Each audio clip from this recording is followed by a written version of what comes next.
Right, so the new power panel for our Kavango is complete. It's made up of two sections. The bottom section is the 12 volt module and the top section is the 230 volt module. The modules are totally independent, so on the back I've got these waterproof boxes that I used or repurposed, these electrical boxes for the inverter and for the external 230 volt circuits. This is the inverter input from the Victron to provide the 230 volts output. And then that's totally independent to the 12 volt section where I have the power coming in and the various circuits via a fuse box. And this is also where I have the battery monitor and also a master switch. So I thought I'd just go over just some of the construction and some of the components I used and just show how it all fires up. So the sockets here, I wanted to have an independent panel for the inverter and for the mains. So in the back of this box, the inverter input will come in and come in here. That's the input into the 230 volts. Obviously, it's the output, the 230 volts output. And it's got its own switch, a 2-pin and a 3-pin plug. The 230 volt mains is when you're connected to power at a site, and that comes in on this box here, and via the circuit breakers there's two outputs that will feed the fridge. When you want to run 230 volts on the fridge, it'll run the geyser, and the other one will run the plugs and also the battery charger. So that will be the 230 volt circuit, and that's also separated from the inverter and from the 12 volts, and it has its own earth leakage and its own circuit breakers. This little light here will show when there's power connected, and it will always light up when there's power connected to the external point on the caravan, just as a safety feature. So just to show you how that works, and obviously here I'm not earthed, so I'm just taking obviously some precautions not to plug any accessories into this. But here's your external power in, and you'll see now that we get the light showing on here. And if we now plug in, I've got a circuit tester. If we plug that into the mains, and if I turn on the master, and if I turn on the circuits and I turn that on, I get 3 lights. And this first circuit breaker feeds this main, so if I turn that circuit breaker off, it goes off, and it's also independent on there. And if you do a test, it obviously will reset. And the same on the inverter. If I was to plug into the inverter side, and if I was to then have the inverter running, so imagine this power is coming from the inverter, it would plug into this side here, and that will obviously be wired up permanently inside the caravan. And this would be now when you don't have external power. So this is when you're running your inverter to give you 230 volts. And again, if I turn that on, I'm getting my 3 lights there. So that's the 230 volt side. It's quite simple, nothing straightforward, but obviously the main concern is to keep it safe, and that's the reason that I have them in these boxes and completely isolated from the rest of the circuits. Okay, then if we look at the 12 volts panel, or the 12 volt module, this is effectively the front end of the rest of the circuits. There's obviously if you're coming in with the AC power source like we were showing now through the charger, or if you were coming through on a battery to battery charger from your vehicle, or coming from your solar controller, these are all various components that need to be connected and powered. and will then provide power back through this circuit board.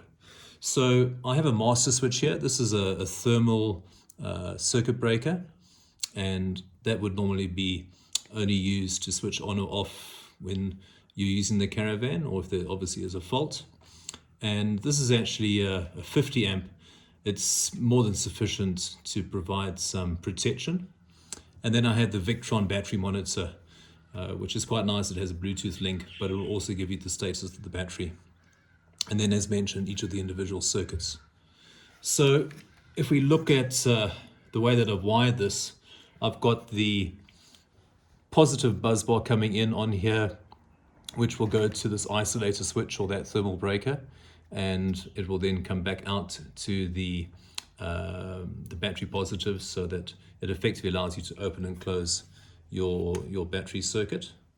And then coming back from the battery, I'll have obviously a separate distribution for the various circuits, but this will be the input for this fuse box and these circuits, and that will be for the sockets, the inverter, the pump, the geyser, the fridge, and the lights. The inverter is just a remote control on and off, and the geyser as well is just effectively the controls for the geyser. But the sockets would be providing power for the Hella plugs, and I've got a couple of USB plugs around the caravan. The pump is the water pump. The fridge, probably one of the higher current draws on this panel here. That's the 12-volt fridge, and the lights. I've used these Xt60 connectors. These are really excellent connectors. They're designed primarily for the radio control hobby, for driving very high currents. These can actually sustain 60 amps continuous up to 150 amps peak, and quite easy to fit a 4mm cable into there. So they don't have the benefit of the Brad Harrison, but they actually can carry higher amperage. The Brad Harrison is rated to 50 amps, Xt60s to 60 amps, and they'll actually take up to 150 amps before they start to give problems. So very nice, compact, and very positive connection onto those sockets. And then just through to the fuse box. This is actually I chose this from a company that is called Electronmann.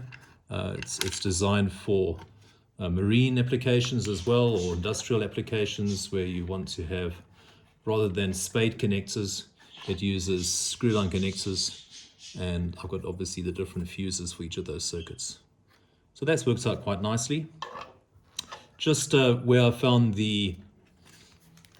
this master switch, this thermal circuit breaker, it's a company called Seaport Supply out of Cape Town, and the Victron battery monitor I sourced from Current Automation. They're Victron agents here in Johannesburg, and all of the 12-volt toggle switches with the LEDs, those I purchased from RS Components.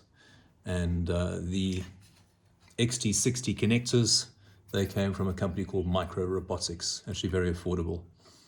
A lot of the other things like the boxes and even these handles, which really quite convenient because it keeps all the aluminium together when it's mounted together. These handles all came from Leroy Merlin. The aluminium panel itself is 2mm panel, and there's actually a kick plate for cupboards that I found in Chamberlain's, and I just repurposed it for this. And then the sticker, this is a vinyl sticker with it's been encapsulated. It's got an overlay so it won't rub off. And this came from a small company called the Sticker Shop that does a very nice sticker for us. So if we power up the 12-volt circuit, it's quite simple. I've got just my Blue Nova lithium. I'm coming off the battery and going back onto, just ignore my coloring here, onto the 12 volts here, onto the socket. So this would allow me to isolate the battery. So the Brad Harrison connector just goes onto the back here, like that. And if I have the circuit breaker open, if I now plug this in, this is now effectively running through the shunt, negative battery I've got obviously just the power supply to the shunt running off the battery, and then the other side of the shunt coming onto this connector. And that connector is just giving power to the panel. So if I plug that Xt60 connector in, that's all I need. Oh, and of course I need the Victron battery monitor connection. That's just like a telephone cable that just plugs in the back and powers up the Victron. So the Victron, because I'm connecting off on the battery side, that powers up even when I have the master switch open. But if I close that master switch now, and if I now turn on any of these circuits, I get the corresponding lights, and you'll actually see the little bit of usage, 160 milliamps. When I've got all these LEDs on, obviously the LEDs do use a little bit of power, probably 20, 30, 25 milliamps each. And then obviously that's just for safety, that will open it. And each of those circuits has its own fuse. So all in all, really came out nicely. I'm very happy with the panel. The whole objective was to make it modular, easy to service, just a couple of connections. The whole thing will be able to just drop out quite easily from the Kavango when we're not using it, if I need to service it.